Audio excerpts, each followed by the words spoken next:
Greetings. This is the day that the Lord has made. Let us rejoice and be glad in it. God is amazing all the time. And all the time, our God is so very amazing.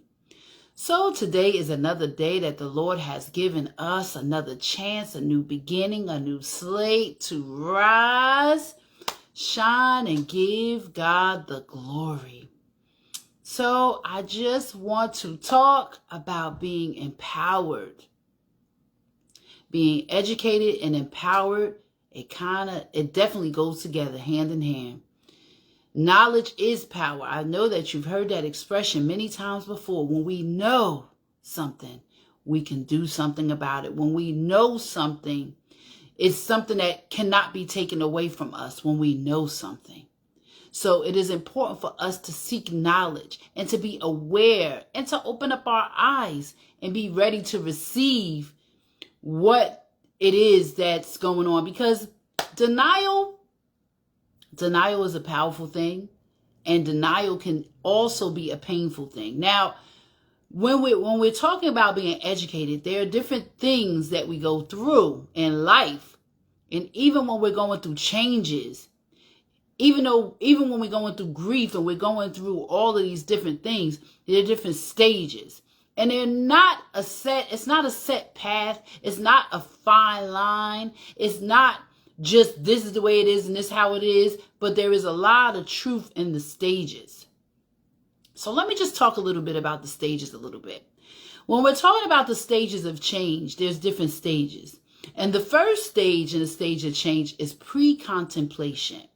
And when a person is in pre-contemplation, they don't feel that there is a problem. They don't feel that there's an issue. They are in total not aware, a denial, not accepting. There's not an issue. So that's pre-contemplation. Contemplation is maybe there is a problem. Maybe there is something going on. Maybe I do need to get help. Maybe I do need to change this cycle that's going on. Maybe there's something wrong. Maybe. Then the next stage is preparation. And when you're in the preparation stage, you realize that there is something wrong. There is something that needs to change. There's some action that I need to take. There's some preparation. Let me get myself together.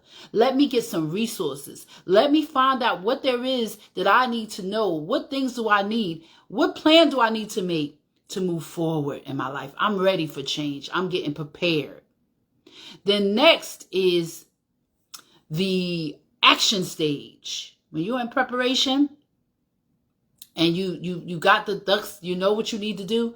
Action is actually working it.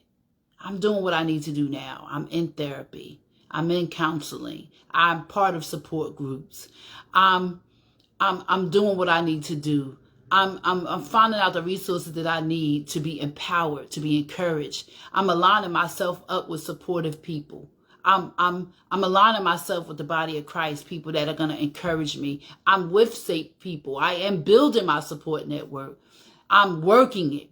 I'm taking action. I realize there's a problem, but I also know that God is able to pull me out and pull me through. And I got to trust him and have faith. That's action. Maintenance is after you're taking that action and you've evolved and you move forward. God is healing you and he's working on you. Maintenance is continuing to nurture, continuing to pour into you so that you won't go back to that which was harmful, that you won't go back to that which tore you down. You won't go back to that which broke your spirit. You won't do that. You won't go back to that because you're using your tools, your action, your support. You're working it. So you're maintaining. You're being steadfast and unmovable. You're praying. You're seeking God along the way. You're working it. You're working it and you're feeling the release. You're feeling the breakthrough. You're feeling the change. You're feeling the restoration. You're feeling the healing. You're on the journey. And God is working on you. Right? So that's the stages of change. Now the stages of grief, that is, I'm not going to say a little more complicated because they both are complex because no two people are the same and the way we go through things is different. But grief is, it's definitely it's not a linear path. It's not something that is going to be this way, that way, and then it's over, right? All of these, the both stages of change and the stages of grief, it's a process that we all go through. It's a process that we go through, and it can't be rushed. It's not a microwave. It's not something that instantly can happen. You know, unless God sees fit to instantly bring you through these stages, and God is able to do exceedingly and abundantly above all that we can ask or think. Otherwise, it's a process. So when we're talking about grief, one of the first things with grief is denial. This is not happening. This can't be happening. I don't understand why this is happening. Why? Then it's bargaining. Well, maybe if I do this, things might change. Or maybe if I do that, things might change. Or maybe if I change me, things might change. Or maybe if I do this, things might change. That's bargaining. Oh, I could fix this. I could try to fix this. I could do everything I can to fix this. Then there's anger, because there comes an acceptance. And with that acceptance, there's disappointment. There's frustration. There's aggravation of why. Why did this happen? Why is it happening? I can't believe it. Why? Anger. Then there's depression, because there's a sadness that is prolonged because of what has happened. The loss of a relationship, the loss of the hope of what could be, the loss of the possibilities, the loss of what you had. And then there is acceptance. Acceptance is, this is what has happened.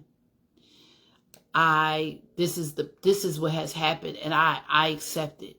I accept it, even though I'm hurt by it, even though there's a loss, even though it rocked my world. My world is still trying to get back together. I'm still trying to get the pieces back together. I accept that this has happened.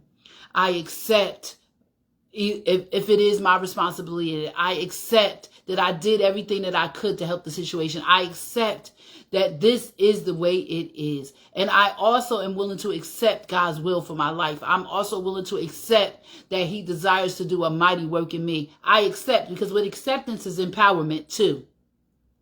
As long as you're not beating yourself up for what you accept, there's empowerment when you accept what God says about you.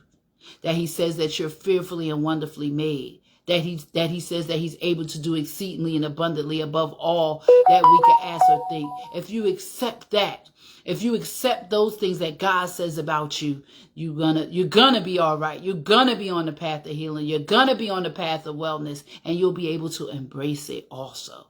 Yes, it is a lot of emotions and feelings and acceptance and challenges in the process of going through, but God is able to bring us through what we're going through. God is able to give us a breakthrough. God is able to write the narrative, help us write a new narrative, and give us a new song to sing. So it's so important for us to embrace the journey of healing, embrace the journey of having people around you. Do not isolate. Isolation is the worst thing.